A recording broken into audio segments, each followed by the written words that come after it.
Welcome to Top Deck City. My name is Grim, and today what I have for you is the finished product of my Nevinyrral Urborg Tyrant deck, which was chosen by my cat, my daughter's cat, Cypress. He ate the treat that was on Nevinyrral, and this is the deck I came up with for him. This is a card that goes back to the original, Magic the Gathering set, I guess, Unlimited, Revised, Alpha, Beta, whatever, because it came with this card, the Nevinyrral's Disc, which I think how it was, I don't know if there was a guy named Larry Nevin that was somehow connected to the game. I don't know if he was a creator or designer. I don't know what the deal was, but it's his name backwards on the disc. And, pay 1 mana, destroy all creatures, enchantments, and artifacts in play, including the disc itself. I love how this thing is written. The disc begins tapped, but can be untapped as usual. All that text in these old cards is completely useless and can be simplified so much easier. But anyway, let's look at our commander. So our commander here is Nevinyrral, the Urborg Tyrant. He is 3, and then 1 of each Esper color. And he has hexproof from artifacts, creatures, and enchantments. When the Nevinyrral Urborg Tyrant enters the battlefield, create a tapped 2/2 black zombie creature token for each creature that died this turn. When the Nevinyrral dies, you can pay 1, and when you do, destroy all artifacts, creatures, and enchantments. Pretty awesome card. Downside is your opponents will see this thing coming a mile away. So what I decided to do here is, it was a pretty obvious choice to go board wipe and zombie tribal, starting with the Nevinyrral's Disc itself. And I guess we'll go through everything. I'm going to switch things up this time, though. I'm going to actually show all the board wipes I have first. So I have, including the Nevinyrral's Disc and then Nevinyrral himself, I have, 2, 3, 4, 5, 6, 7, 8, 9 board wipes in the deck. Yeah, this is going to be fun for my playgroup. Starting off with Massacre Girl, who is a 4/4 human assassin. When she enters the battlefield, each other creature gets -1/-1 till end of turn. And then whenever a creature dies this turn, each creature other than Massacre Girl gets -1/-1 until end of turn. So I like her because she essentially can wipe the board and give me a guy standing. And then if I can cast Nevinyrral afterwards, if I have enough mana somehow, then I'll get all the zombies also for everything she killed. Necrotic Hex. 7 mana sorcery. Each player sacrifices 6 creatures, and then you create 6 tapped 2/2 black zombies. Seems pretty obvious choice here. It's a little baby board wipe that gives you zombies. Oh, I should also mention that this is a snow deck. So I went full on with the snow lands. You got the plains, the islands, and I ran out of Cold Snap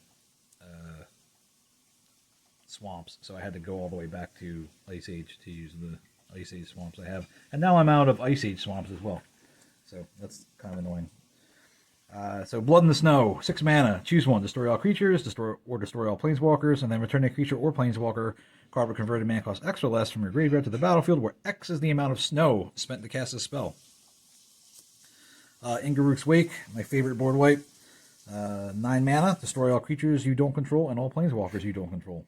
Love that one-sided board wipe. I thought Dusk Till Dawn was pretty good. Destroy all creatures with power 3 or greater, so that would ignore all my zombies. And then return all creature cards with power 2 or less from your graveyard to your hand. That's the second ability, which goes well with this guy, Torment Desecrator.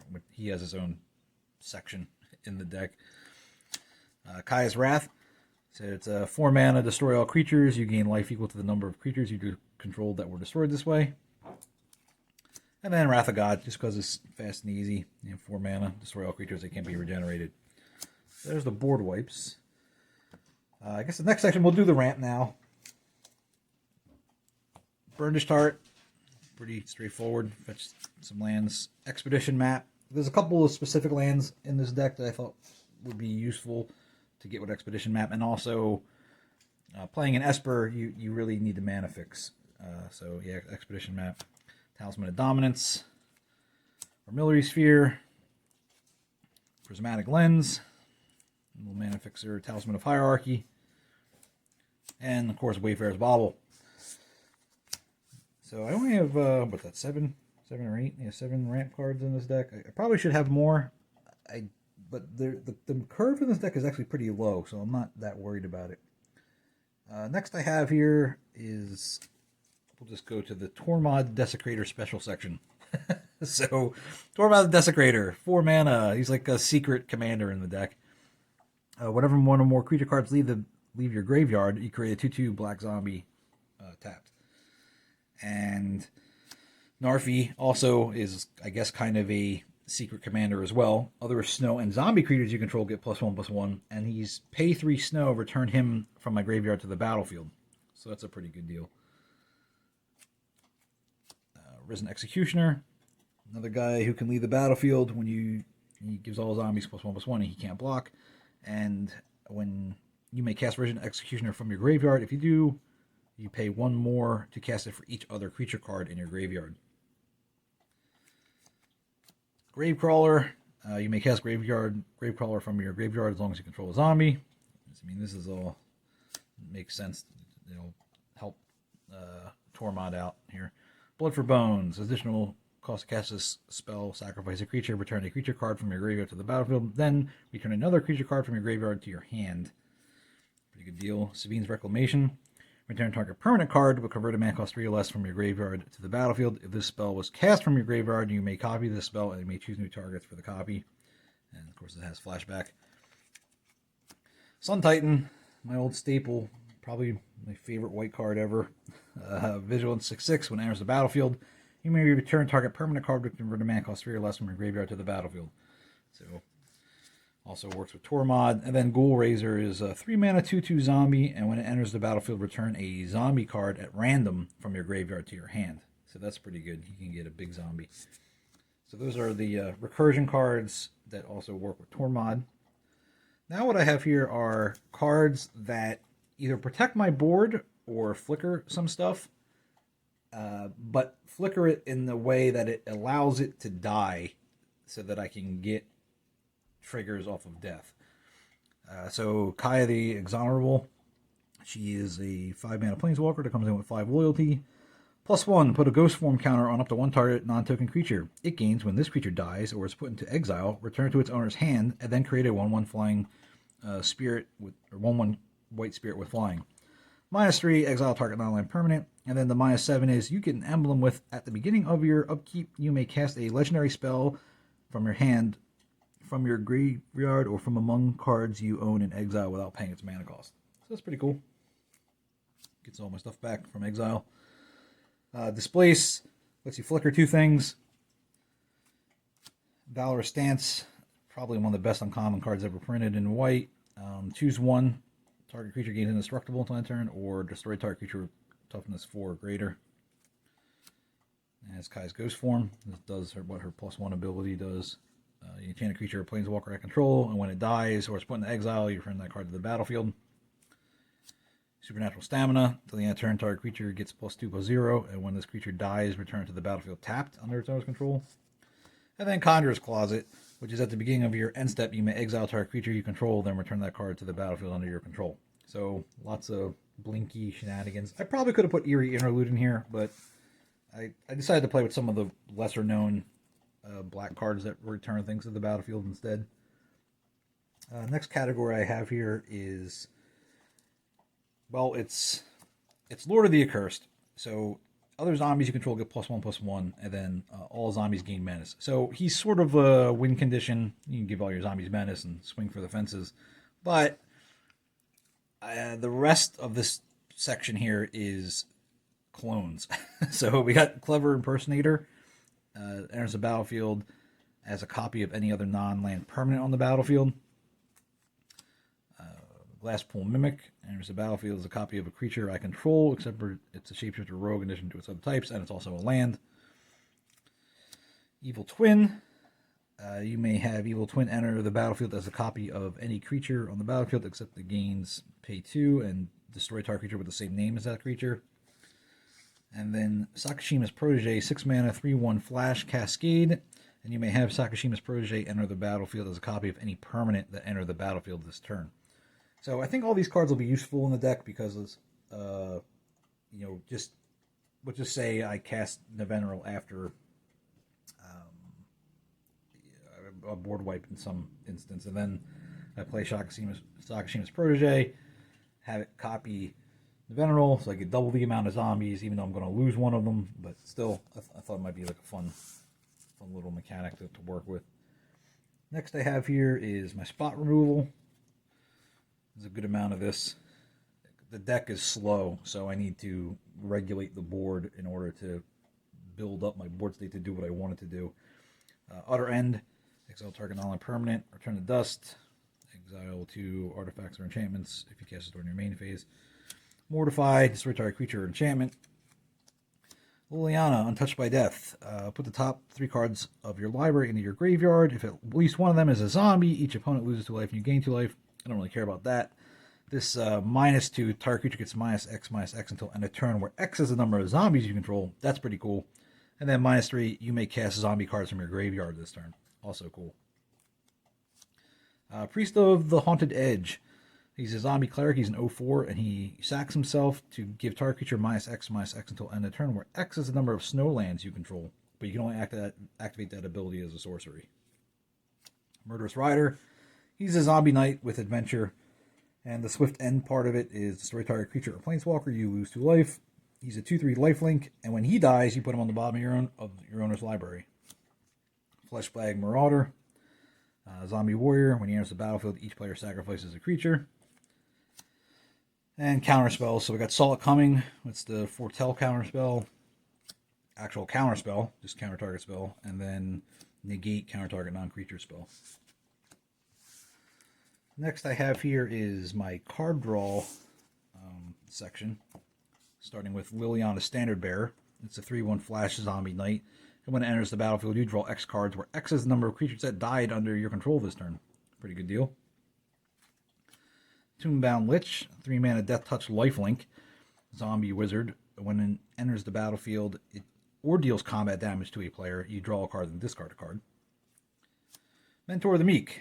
Whenever a creature with power 2 or less enters the battlefield under your control, you can pay 1. If you do, draw a card. All zombies are 2/2s. That's a pretty good deal. Thermal Flux. Target non-snow permanent becomes snow until end of turn. Or target snow permanent isn't snow until end of turn, and then you draw a card beginning next end step. Teferi, Master of Time. I had a couple of these sitting around. I wanted to play with it because no one ever that I know actually uses it, so I was I'll give it a shot. And so he lets you activate loyalties of Teferi, Master of Time during any player's turn as if they were an instant. He's +1, draw a card, discard a card. -3, target creature you don't control phases out, and -10, take 2 extra turns after this one. I think that could be pretty good, taking the 2 extra turns after you make a bunch of zombies. Mystic Remora, cumulative upkeep. Whenever an opponent successfully casts a non-creature spell, you may draw a card, unless that player plays 4. Brainstorm, draw 3, and then put 2 from your hand back on top. Search for Glory. This is a really cool snow sorcery. Search your library for a snow permanent card, a legendary card, or a saga card. Reveal it, put it into your hand, and then shuffle your library. You gain 1 life for each snow spent to cast this spell. It's a white land fetch, in my opinion. You can go get a snow land and you put it into your hand and then play it. But, getting the legendary card is also pretty useful. I like this card a lot. Village Rites. My staple black card draw. There's additional cost to cast a spell, sack a creature, and draw 2 cards. Using the Kaldheim artwork. And I consider this guy a draw card, the Draugr Necromancer, 4 mana for a 4/4 zombie cleric. If a token creature an opponent controls would die, exile that card with an ice counter on it instead. And you may cast spells from among cards and exile your opponent's control with ice counters on them. And you may spend mana from snow sources as though it were mana of any color to cast those spells. So, with all this crazy removal, if he's in play, and I board wipe, and everything goes to exile, if I can get the Draugr back, then I can cast all those creatures that I exiled. Next section I have here is my sack outlet, which, there's a couple in here. I decided not to play with Ashnod's Altar. I thought that was a little corny. So I'm going to try this, it's more casual deck anyway. It's more casual sack outlets here, using Kel's Fight Fixer. She is in 4/3 Azra Warlock, and whenever you sacrifice a creature, you can pay Dimir. If you do, draw a card, And she's pay 1, sack a creature, and she gains indestructible until the end of the turn. So she can protect herself from my own board wipes. Yeheni, another sack outlet, gives himself indestructible until on the turn, and then whenever a creature an opponent controls dies, he gets a +1/+1 counter.